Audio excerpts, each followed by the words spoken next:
High friends, good morning. Welcome back to my channel. कसे आहात सर्वजण? मजेत ना?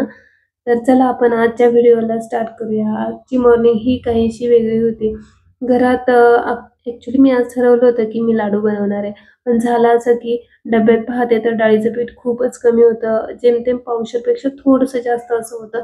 तर लाडू बनवायचे तर होते आणि सुरुवात माझी होणार होती ती डाळ क्लीन करण्यापासून. ते दळून घेऊन येणार आणि मग ते मी बनवणार.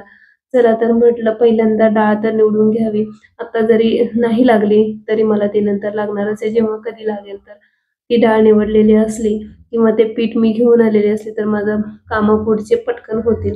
म्हणून म्हटलं चला पहिले डाळ निवडून घ्यावी. ही जी डाळ मी क्लीन करतेय ना, ती थोडी आधी जुनी होती, म्हणजे जरा मागच्या वर्षीची होती. पण अजूनही पहा त्याला काही किडे वगैरे नव्हते. फक्त त्याच्यात ज्या डाळ्या वगैरे असतात ना तेच होतं. ते म्हटलं पहिले क्लीन करावं छान आणि मग दळायला घेऊन जावं. आता ही जी मी परत सेकंड टाईम घेते ही ना या वर्षीची डाळ आहे. त्याच्यामध्ये जास्त अशा काही डाळ्या वगैरे किंवा ते टरफल येतं ना ते पण नव्हतं. डाळ वगैरे क्लीन करून झाली. सकाळचा मॉर्निंगचा व्ह्यू असा मस्त होता. गॅलरीतून म्हणजे असा छान व्ह्यू दिसतो जो की गार्डन व्ह्यू आहे. त्यानंतर ना रिऊ ईशानने थोडासा नाश्ता वगैरे केला आणि त्यांना खेळायला जायचं होतं. बबल गन असते तर त्यातून ते त्यांना खेळायचं होतं. भरपूर दिवस झाले ते पाठीमागे लागले होते पण मला तर काही वेळ नव्हता. म्हटलं जा समोरच खेळा, म्हणजे माझं पण लक्ष राहील आणि तुमचं पण खेळणं होईल. मग जेवढं होतं नव्हतं पीठ, तेवढं पीठ मी मळायला घेतलं. फटाफट पीठ मळून घेतलं याचा असा छान.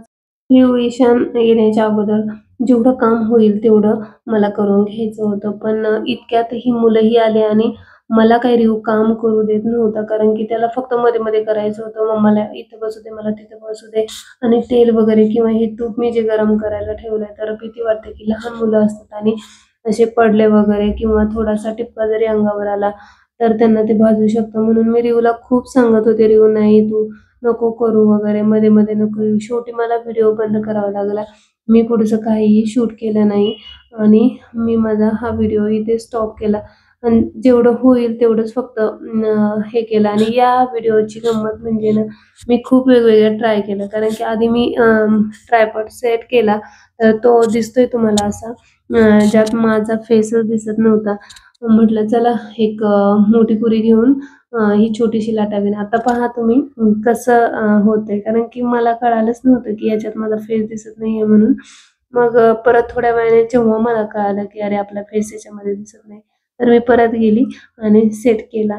तर यावेळी ना मी आता 1-2 पुऱ्या लाटून घेतल्या आणि नंतर मी म्हटलं चला पाहूया आता काय म्हणजे व्यवस्थित लागलाय की नाही तर कॅमेरा. परत मी ना हे केलं 2-3 पुऱ्या लाटून झाल्या आणि परत पाहायला गेली. तर असं वाटलं यार आपला अवतार खूप खराब आहे. चला थोडंसं व्यवस्थित करून घेऊया. मग परत मी रेडी होऊन आले आणि लाटायला घेतल्या पुऱ्या. तर मी जे सांगितलं ना तुम्हाला की रिऊ मला अजिबात काम करू देत नव्हता. त्याची खूप बडबड होती. त्याला बसायचं होतं किचन ओट्यावरती आणि दाखवायचं होतं की मला हे पाहू दे म्हणून. मग मी ठरवलं की रियान उगाच भाजेल वगैरे, मग नकोच. आपण आहे ना त्याला कितीही मनवण्याचा प्रयत्न केला, हसवण्याचा प्रयत्न केला, पण तो काही ऐकत नव्हता. त्याचा हट्टच होता की मला बसायचं. मग मी ते तिथं सोडून दिलं आणि मी माझं विदाऊट व्हिडिओ मी सर्व काही लाडूचं प्रिपेअर केलं. त्यानंतर म्हटलं थोडेसे आकाशकंदील बनवावेत, कारण की जेव्हा आम्ही मार्केटमध्ये गेलतो ना, तर ₹1000 चा एक आकाशकंदील आणि आवडला तर मला खूप होता. पण एवढी मोठी प्राईस पाहून म्हटलं नाही यार नकोच घ्यायला.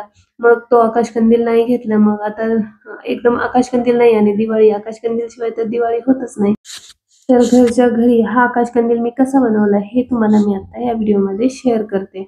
मी एक A4 साइज शीट पेपर घेतला होता जो की तो ग्रीन कलरचा. त्यातूनही थोडीशी स्ट्रिप मी काढून घेतली.